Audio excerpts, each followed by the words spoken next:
vai nos levar a descobrir coisas extraordinárias. Aliás, o trabalho dos médicos espíritas do Brasil, das associações médico-espíritas, tem sido extraordinário nesse sentido, não é?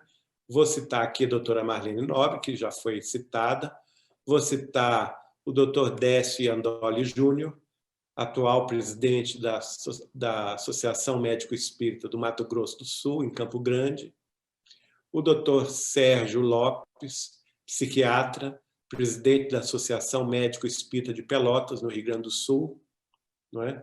A doutora Irvênia Prada, que é doutora em veterinária, que reside na cidade de São Paulo, em Botucatu, todos eles trabalhando, e diversos outros pesquisadores que trabalham muito na pesquisa da obra de André Luiz, das antecipações científicas que André Luiz trouxe, e nós vamos ver que eles identificaram na ciência, nos trabalhos científicos, não é, que foram publicados já, que se tornaram teses de doutorado, dissertações de mestrado em universidades conhecidas, alguns desses trabalhos ganharam o Prêmio Nobel, não é? Que exatamente contendo no seu objeto afirmativas que foram feitas pelo espírito de André Luiz 20, 30, 40, 50, até 60 anos antes. Então, é muito importante que os amigos procurem estudar isso. Eu sugiro, por exemplo, o livro Tripartite, que ele é feito por 3 desses profissionais, o Dr. Décio Andoli Júnior, o Dr. Irvênia Prada e o Dr. Sérgio Lopes, que chama-se O Cérebro Triuno, que contém muitas dessas informações e antecipações científicas.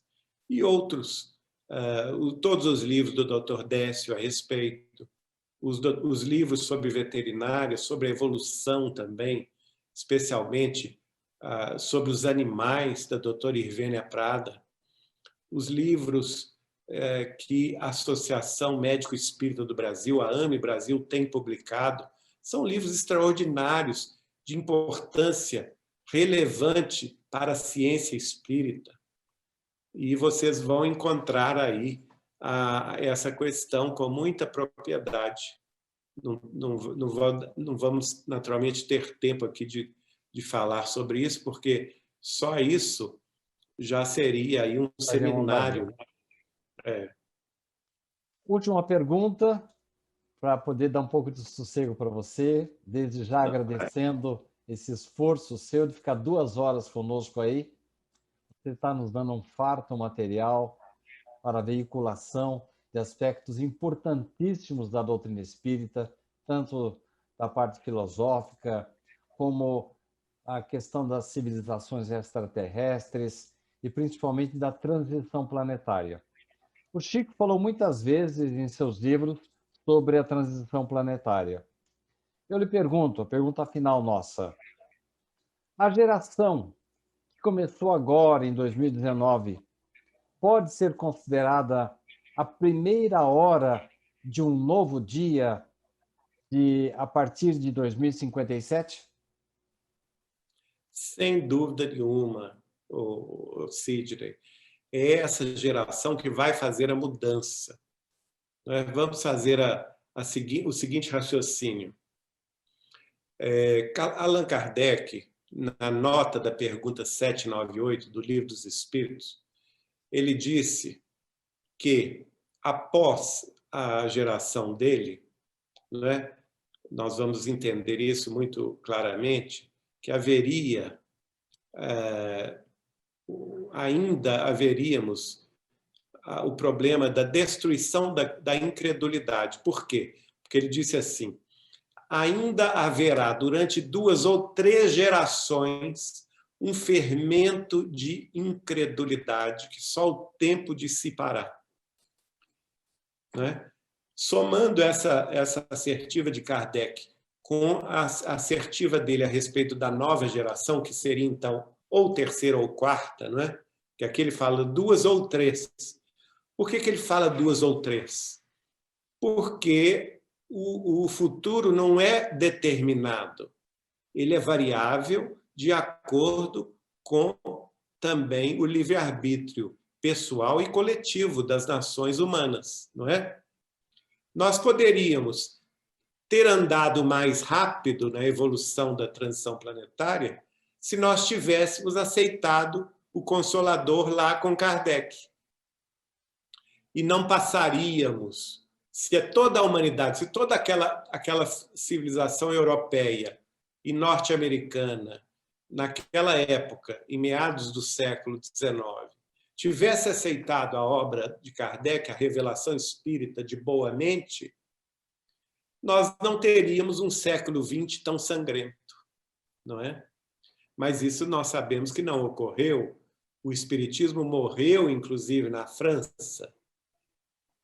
Mas o próprio Kardec já sabia disso, porque ele previa que 2 ou 3 gerações, onde vigirá um fermento de incredulidade. O que ele quer dizer com isso?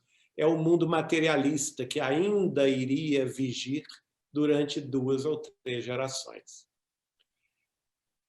No item 30 e 27 da Gênese, ele vai falar na nova geração, e ele vai falar que meio século dessa nova geração já fará a transição final. Então, na cabeça de Kardec, uma geração dura meio século. Vamos fazer a conta. Kardec desencarnou em 1869, não é? Em 1869, mais 50 anos, é a primeira geração de incredulidade. Ela termina em 1919. O que aconteceu nessa geração? Geração de incredulidade. Bastou Kardec fechar os olhos na França, desencarnando, a França se lançou em guerra contra a Prússia, a Guerra Franco-Prussiana de 1870. Houve também a Comuna de Paris, matando muita gente. Houve a grande fome da Europa do final do século XIX. Chegou o século XX. Nós tivemos o início da Primeira Grande Guerra Mundial de 1914 até 1918. Uma matança sem fim. Milhões de pessoas morreram na Europa nos campos de batalha. Nós tivemos a Revolução Comunista Russa de 1917, em que uma classe inteira foi trucidada pelos revolucionários, né? E estabeleceram o comunismo. E essa geração termina com o quê? Com a pandemia da gripe espanhola de 1918 e vai durar até 1919, 1920, quando alguns autores afirmam que desencarnaram mais de 100 milhões de pessoas. 1/3 da humanidade, mais ou menos. Não é? Olha só, hoje, com a pandemia do coronavírus, nós temos 3 milhões de mortes no mundo inteiro. Há 100 anos atrás, foram 100 milhões de mortos.